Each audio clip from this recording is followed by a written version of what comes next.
Just recently, the Knicks looked completely broken offensively. New York was down 2-1 against the Atlanta Hawks, staring at a disastrous first-round exit. But then, the Knicks coach Mike Brown made a genius tactical shift that did a little bit of something.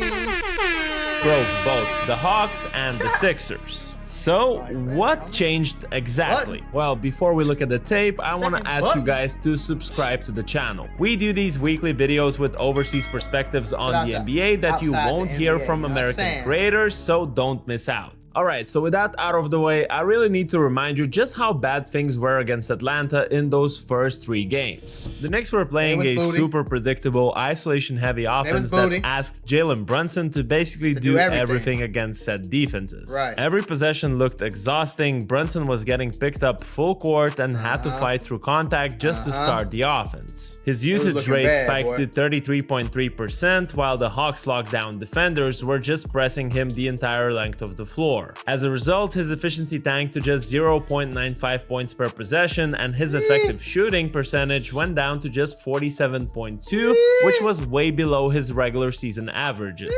In my eyes, you simply cannot win a playoff series asking. Not like that. That's that Luka Doncic basketball. You feel me? That's that James Harden bullshit. That don't work. I'm trying to tell you, James Harden on the Rockets, man, that shit don't work. Yeah, they got close.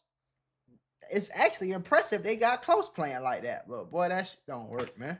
An undersized guard to initiate every offensive action and bail you out on every single broken possession. Something had to change before game 4 or they were going home early. And that tactical shift that saved their season was basically Mike Brown's version of what we saw when Steve Kerr replaced Mark Jackson in Golden State. They turned Cat into Draymond Green.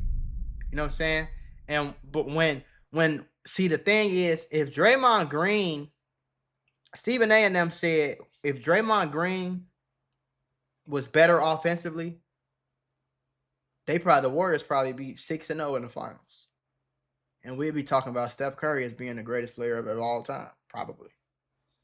But the fact that Draymond Green wasn't that good offensively, so they didn't have to guard him. See, when you put Cat in that role, and Cat is now the Draymond Green facilitator role, the pick and roll, the pick guy, the dribble handoff guy. When Cat turns into that person, but when they leave him open or they mess up defense on a pick and roll, on a pick and pop, and he catch the ball and he wide open, cash. When you break the play up, Cat can still post up and give you, he can still give you 20, but he can give you 10 assists too. He a big man that can kind of turn into Jokic for real. But if you use him like as not a main scorer on the offense, if you use him more for facilitating, now you opening up everybody else. Now JB can play inside out, and Cat can play inside out because he can shoot. I'm telling you, they look crazy, boy. They'll be in the finals playing like this. I'm talking about taking away those isolation sets and the ball from Steph Curry to unlock his best version. Going into game 4, Brown decided to strip his superstar point guard of the primary playmaking duties. Instead, he took Karl Anthony Towns and installed him at the top of the key as the central hub of their entire offense. Now, what does that do? You can't leave Cat. See, you could leave Draymond. Even if you couldn't leave him, he might hit a couple threes, but we ain't really worried about that. Like, Draymond not about to score 40. So I'll leave him open the whole game. I'm finna clog this paint. And installed him at the top of the I'm gonna make sure none of these get by. Because if Okongwu can back up a little bit, he can't get that pass off. But he can't back up because if he back up, Cat can make this 3 right here. And it's not gonna be good. Cat can score. Cat can shoot all game. You let Cat shoot all game, he'll score 50 on your stupid ass and you'll still lose. You know what I'm saying? Central hub of their entire... Look at that wide open paint. Ain't no big man in there. Offense. Since I follow NBA teams with Europeans the most, this was wildly familiar. It's that similar type of philosophy that the Nuggets or the Rockets use with guys like Nikola Jokic or Alperen Şengün. It's about running the floor through the big man's elite passing vision. But doing this with Towns specifically added a completely different layer of chaos for the opposing defense. Because he brings a shooting element that practically no other center in the history of the game possesses. Here's the thing about this specific spacing and why it completely destroys the modern NBA defensive rules. The entire league is built around protecting the rim and dropping the center back into the painted area whenever possible. But because Towns is basically a historic 40% shooter from three-point range on high volume, opposing centers... A historic 40% from three as a big man that shoot a lot of threes? It ain't like he shoot 1 or 2 a game. He's shooting that bitch. He's shooting them.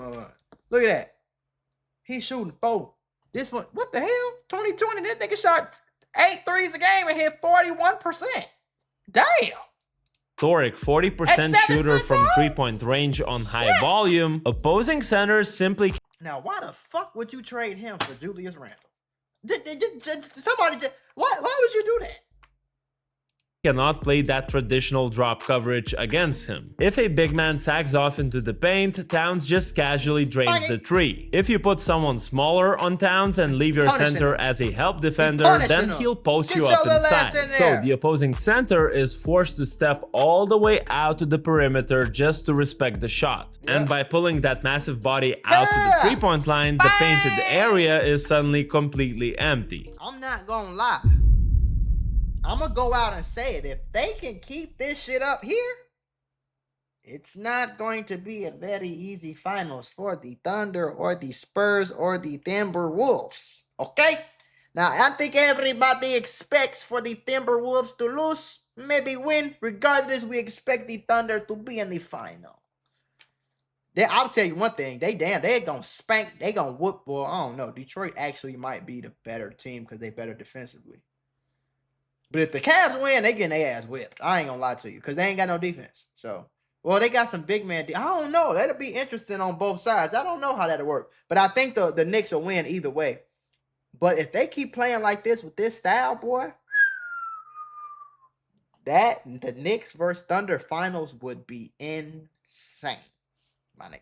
Which removes all the traditional rim protection from the equation. And it essentially turns the half court into a wide open runway for anyone willing to move without the ball. Now we should look at how this change affected the numbers and illustrate it with some plays, because believe me, the change is unbelievable. Before game 4, Towns was averaging over 12 shots and barely over 3 assists. In the 7-game win streak that followed, he dropped to under 8 shots a game, but his assists exploded to exactly 8 a night. And you see it instantly in game 4. Brunson started setting one back screen after another for OG Anunoby, and because the paint was empty, Cat just picked the defense apart from the high post with the bullet passes for easy baseline dunks. And even when the Hawks realized what was happening and tried to adjust by blitzing Cat at the high post, he stayed incredibly patient, just let the secondary cutters attract the defense's attention, and easily found OG for another open dunk anyway. 3 different occasions in the same game where Knicks' off-ball movement and Cat's ability to find his open teammates created easy buckets. But I truly believe none of this works without Jalen Brunson making a massive personal sacrifice. Look at the difference between his isolation numbers. In the first 3 games, he was running almost 7 isolations a night at a terrible 25% efficiency. After the shift, his isolation volume got cut in half to just 3.1 possessions, but his efficiency skyrocketed to 1.18 points per possession. And that's because he was no longer exhausting himself fighting through double teams with the ball in his hands through the whole game. He actually doubled his field goal attempts directly at the rim, going from 2.8 to 5.8 attempts per game. In fact, Brunson scored the exact same amount of points, but on lower usage and with way less physical effort. Or simply put, he stopped forcing and let the offense flow directly to him. And he's still been balling too. He's still been hooping. Like, his stats ain't no slouch. Brunson all of a sudden had a variety of incredibly easy looks. For example, look at what happens when he plays without the ball. You see a simple handoff action with Cat, and Brunson gets a wide open layup. And JB's a little stocky. He's a little bit more stockier than like a Steph Curry. So it might get nasty for like him and Shea. Like, he's smaller than Shea. Well, they'll probably put Luke Dort on him to do that. So that might be interesting. I don't know. But he's stockier than Steph, though, for sure. So when he go down and he bump, he's staying on balance. He bouncing off you. You Here, Cat fakes the handoff, Brunson cuts, and Towns just bounces it right through the middle for an easy lay. But the easy looks weren't just from cutting. Look at Game 4 against Philly. Cat's at the top, decides to drive on the slower Andre Drummond, forces Oubre Jr. to collapse, and Brunson just easily slides down to the corner for an uncontested 3. Or my absolute favorite play we saw quite a few times from New York. Game 6 versus Atlanta, Brunson sets a rip screen for OG Anunoby, who cuts to the rim. Both Hawks defenders completely miscommunicate and chase OG to the basket, which then allows Brunson to just casually lift to the top of the arc for another wide open look. When your superstar guard is willingly setting all these off-ball screens, it really opens up the floor for the rest of the roster. And them screens will work a little better because JB a little stockier too, you know what I'm saying? Looking at overall numbers. So it's gonna be something to have your guard running through them screens the whole game. You know what I'm saying? Your 1 or the 2 guard. Cause let's see who he's screening. Who cuts to the people he's screening, he a little bit more stockier than. Like it ain't like you can just run him over. You know what I'm saying? Completely mislift to the top of all these off-ball screens. It really opens up the floor for the rest of the roster. Looking at overall numbers across the board, the team's isolations dropped from 11.3 a game down to just 6.1. Meanwhile, cutting attempts jumped from 3.3 a game up to 6.4. And Mikal Bridges is probably the ultimate proof of how successful this transformation was. In the first 3 games, he was practically invisible, like averaging 7 points on an unplayable 36% shooting. But during the 7-game win streak, with all these backdoor cuts and rapid ball movement, he jumped to almost 16 points a game on nearly 67% shooting from the field. OG Anunoby also saw his efficiency jump to an elite 1.49 points per possession. I mean, both of these guys were absolutely feasting off Karl Anthony Towns operating from the high post. And to be fair, this constant off-ball motion completely broke the Philadelphia 76ers in the second round. Look at how confused Tyrese Maxey and VJ Edgecombe were in Game 2. You see Cat in a high post situation at the slot, Brunson back screens Bridges at the top. Usually this screen, it's different when you got this. You see Cat in a high post situation.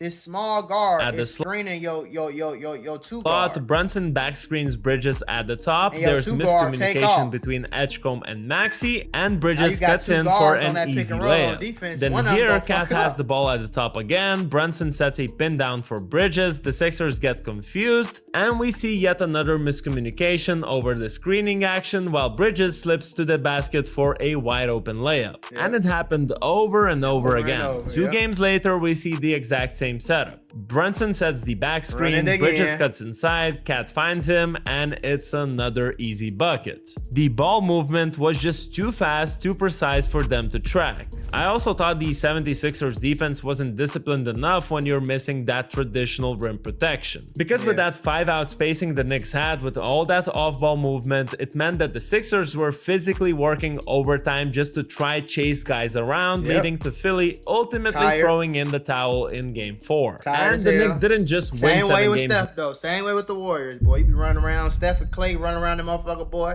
You need some oxygen when you get done. In a row, they absolutely dominated in them. In fact, they posted a plus 21.3 average margin of victory during that streak. And I mean, I hadn't seen anything more absurd than that record-breaking 47-point halftime lead in Game 6 against the Hawks. Plus, the Knicks made history against the Sixers by becoming the first team in the play-by-play era to lead by 30 or more points in 3 consecutive playoff games. Moving forward, I believe that the Knicks proved to themselves and to us that this heavy motion offense built around Cat is a bit more reliable than just Brunson's playmaking. So I'm kind of curious to see how far it can go, but at the same time, I want to know what you guys think.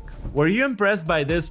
I ain't gonna lie, he snapped with this, and this is just called good creative coaching, bro. You know, obviously he comes from like that Warriors background, so he got some Warriors experience. I'm pretty sure he came up under Steve Kerr, but yeah, I mean, a lot of coaches don't. I find in the NBA, when I watch games, a lot of coaches don't be as creative as I feel like they should. They play a lot of stuff safe. You know what I'm saying? I don't think that really works. Like sometimes you might have to switch your whole shit up. Yeah, you might not have been running this in the season, but you might have to just switch literally your whole shit up. You know what I'm saying? Like from start to finish. So it's interesting to watch. I think it'll beat. I think this style of play will beat the Cavs or the Pistons. I think they'll win either way. I think they have the advantage either way. Uh, and yeah, I think they look good, boy. I think they look good, and it's gonna be a crazy finals if they do play the Thunder. That'll be a crazy, crazy, crazy finals.